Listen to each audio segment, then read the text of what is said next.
ಒಂದು ದೇವಸ್ಥಾನದ ಗರ್ಭಗುಡಿಯೊಳಗೆ, ಅದರಲ್ಲೂ ದೇವರ ಮೂರ್ತಿಯ ಮುಂದೆಯೇ ಒಂದು ನದಿ ಉಗಮವಾಗೋದನ್ನ ಎಲ್ಲಾದ್ರೂ ನೋಡಿದೀರಾ? ಬನ್ನಿ, ಅಂಥದ್ದೊಂದು ವಿಶೇಷ ಕ್ಷೇತ್ರವನ್ನ ಇವತ್ತು ನಾನು ನಿಮಗೆ ತೋರಿಸ್ತೀನಿ. ಕಮಂಡಲ ಗಣಪತಿ ದೇವಸ್ಥಾನ ಚಿಕ್ಕಮಗಳೂರು ಜಿಲ್ಲೆಯ ಕೊಪ್ಪ ತಾಲೂಕಿನಲ್ಲಿರುವ ಒಂದು ಪುರಾಣ ಪ್ರಸಿದ್ಧ ವಿಶೇಷ ದೇವಸ್ಥಾನ ಇದೆ.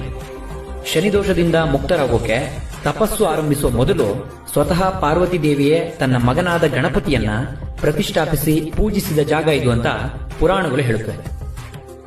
ಇನ್ನೂ ವಿಶೇಷ ಅಂದ್ರೆ, ಈ ದೇವಸ್ಥಾನದ ಗರ್ಭಗುಡಿಯೊಳಗಿರೋ ಗಣೇಶನ ಮೂರ್ತಿಯ ಎದುರಿಗೆ ಬ್ರಾಹ್ಮಿ ನದಿಯ ಉಗಮವಾಗುತ್ತೆ. ಈ ನೀರಿನಿಂದ 12 ಗಂಟೆಯ ಒಳಗೆ ಸ್ನಾನ ಮಾಡೋದ್ರಿಂದ ಚರ್ಮ ರೋಗಗಳು ನಿವಾರಣೆ ಆಗತ್ತೆ. ಹಾಗೆ ಈ ನೀರನ್ನ 21 ದಿನಗಳ ಕಾಲ ಸೇವಿಸೋದ್ರಿಂದ ಜ್ಞಾಪಕ ಶಕ್ತಿ ಹೆಚ್ಚಾಗತ್ತೆ ಅಂತ ನಂಬಲಾಗುತ್ತೆ. ಕೊಪ್ಪದಿಂದ ಕೇವಲ 3 ಕಿಲೋಮೀಟರ್ ದೂರದಲ್ಲಿ ಮಲೆನಾಡಿನ ದಟ್ಟ ಅರಣ್ಯದ ನಡುವೆ ಈ ಸುಂದರವಾದ ದೇವಸ್ಥಾನ ಇದೆ. ಒಂದ್ಸಾರಿ ಆದ್ರೂ ಬಂದು ದರ್ಶನ ಮಾಡಿ. ಆದ್ರೆ ಈ ಜಾಗದ ಸ್ವಚ್ಛತೆಯ ಜೊತೆಗೆ ಪಾವಿತ್ರ್ಯತೆಯನ್ನ ಕಾಪಾಡೋದನ್ನ ಮಾತ್ರ ಮರಿಬೇಡಿ. Download ShareChat.